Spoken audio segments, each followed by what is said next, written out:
Perdí mi hogar, murieron una de mis hijas y su esposo, y tengo que cuidar a mi otra hija que resultó herida.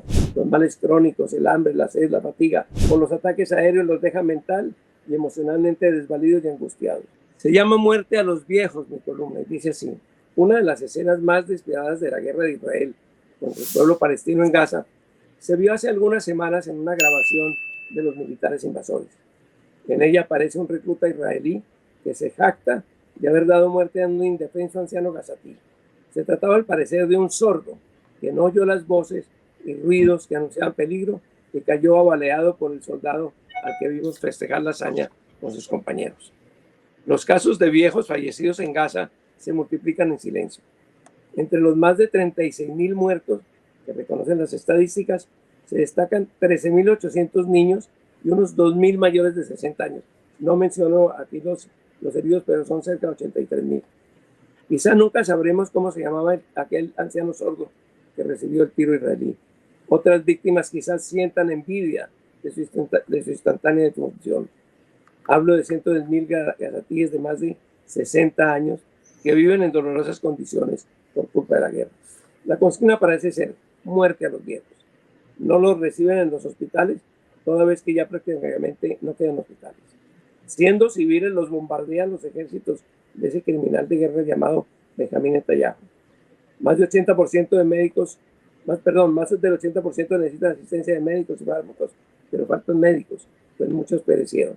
En cuanto a los fármacos, no llegan porque Israel controla el acceso a comida y medicinas a Gaza. Cuando algunos cargamentos de insulina, por ejemplo, logran pasar los retenes, los reciben en centros de salud sin electricidad ni condiciones adecuadas de almacenamiento.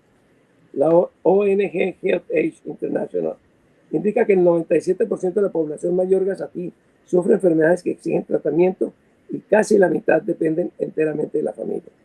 Sin embargo, también los núcleos familiares han padecido cuantiosas pérdidas humanas. El portal Relief Web relata que un hombre de 72 años sin familia pudo entrar al hospital Kamal Adwan, más tarde destruido por las tropas israelíes, y falleció el 6 de marzo en una cama desnutrido y deshidratado. Esa misma semana murieron otros 8 ancianos en el barrio de Al-Sabram con la imposibilidad de atención médica. Balas y misiles son solo 2 de los enemigos de los inermes gazatíes. Los males crónicos, el hambre, la sed, la fatiga, la constante movilidad por peligro de proyectiles también conspiran contra ellos. Hace 8 meses Israel ordenó a la población civil palestina que abandonara la zona norte de Gaza porque se proponía arrasarla y que se refugiaran en Rafah, en el extremo opuesto. Entre los miles de ciudadanos que huyeron al sur a pie o empleando diversos medios, no faltaban los nietos que empujaron durante horas las sillas de ruedas de sus abuelos. Hace 6 días, Israel bombardeó e incendió un centro de desplazados en Rafah. Murieron 45 personas, en su mayoría niños, mujeres y ancianos. Cuando se trata de gente de edad, todas las calamidades se congregan.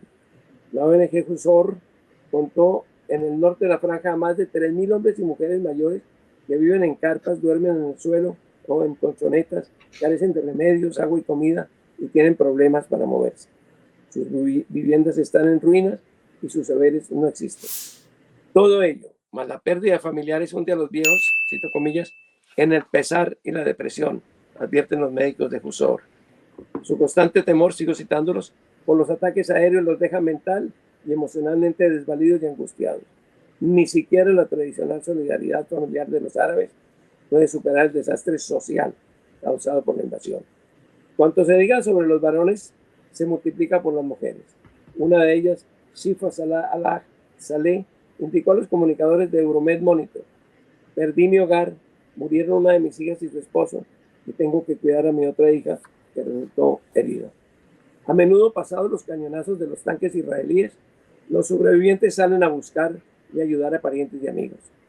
El País, el 29 de abril del 24, recoge la historia de Naifa Al-Sawada, mujer de 92 años, aquejada de demencia senil y en estado terminal. Soldados enemigos asaltaron su vivienda y, cito comillas, obligaron a sus hijos a punta de pistola a marcharse y dejarla sola. La viejita quedó en el apartamento vacío y falleció en algún momento, probablemente a fines de marzo. Tan pronto pudieron regresar, sus parientes supusieron que había sido conducida a una clínica por los militares y la buscaron por hospitales sin éxito. Al visitar el apartamento, encontraron sus cenizas. Acusan a los militares de incendiar el edificio con la anciana adentro. Durante siglos, el pueblo judío fue víctima de persecuciones y matanzas. Los hornos crematorios nazis liquidaron a cientos de miles de ancianos en la Segunda Guerra Mundial. El 7 de octubre pasado, Hamas asesinó a 1.200 ciudadanos indefensos, en su mayoría israelíes. De ellos, cerca de medio centenar tenían más de 61 años. Fue un crimen sin atenuantes. Tampoco los tiene la expedición sangrienta de Israel sobre Gaza. Por el contrario, Netanyahu ha sentado un nuevo principio moral. Todo vale si se trata de perseguir al enemigo. Para Israel, la reciente masacre de 45 gazatíes se compensa por haber dado de baja a 2 terroristas. Recordemos que para Hitler la vida de un ario valía mucho más que la de miles de judíos.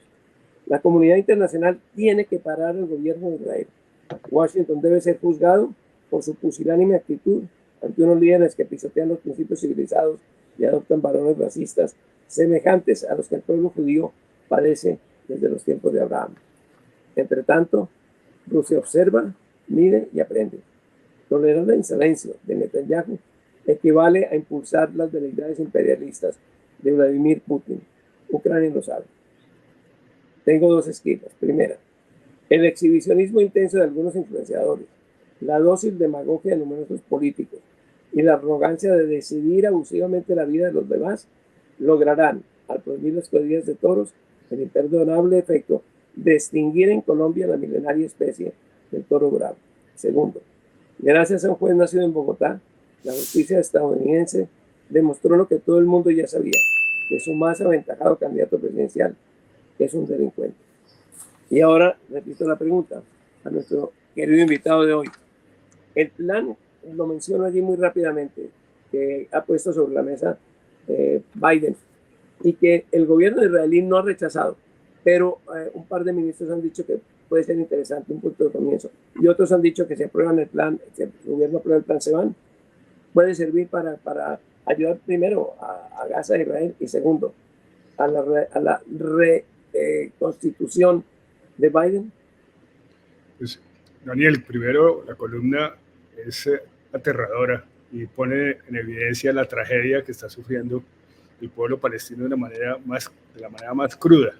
Netanyahu es un criminal y ha hecho una cosa terrible para el pueblo de Israel, y es que los amigos, los que han defendido la causa del pueblo judío, los que han protegido la existencia de una independencia para Israel en una situación de 2 estados, toda esa gente que ha estado siempre, y me incluyo, defendiendo pues la necesidad de esos 2 estados, empecemos a dudarlo ante la barbarie.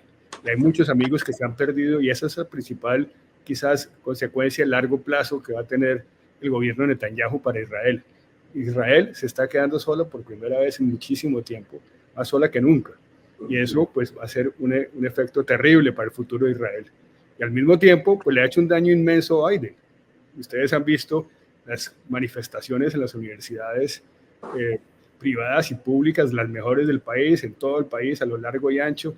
Y esa base estudiantil y esa base, digamos, progresista que está protestando ante el apoyo de Estados Unidos y de las propias universidades, porque no solo es el apoyo de Washington a Netanyahu, sino a las políticas de inversión de las universidades, por invertir en compañías o que proveen armas o que proveen materiales o que trabajan o invierten o son de propiedad israelí. Entonces hay toda una revolución estudiantil en torno a la causa palestina que ha afectado electoralmente al presidente, porque el presidente se ve, como bien lo dices, el presidente Biden como un aliado incondicional de Netanyahu, que yo realmente no lo veo así. Él ha tratado de distanciarse, pero no puede al mismo tiempo, por razones electorales y de historia política de los Estados Unidos, romper con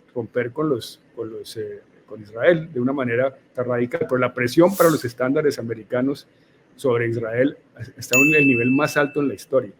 Y este plan de paz de Biden viene acompañado de amenazas muy serias, que son sutiles, pero es que realmente mientras dure el gobierno de Biden, si no le ponen atención a este plan, van a tener unas restricciones en el uso de las armas y en el uso de la ayuda muy grandes. Entonces también eso explica un poco la actitud de Israel. Y ya hablando electoralmente, si el plan fructifica, algo se notará en la reversión de la pérdida de apoyo entre los jóvenes que ha tenido la candidatura de Biden.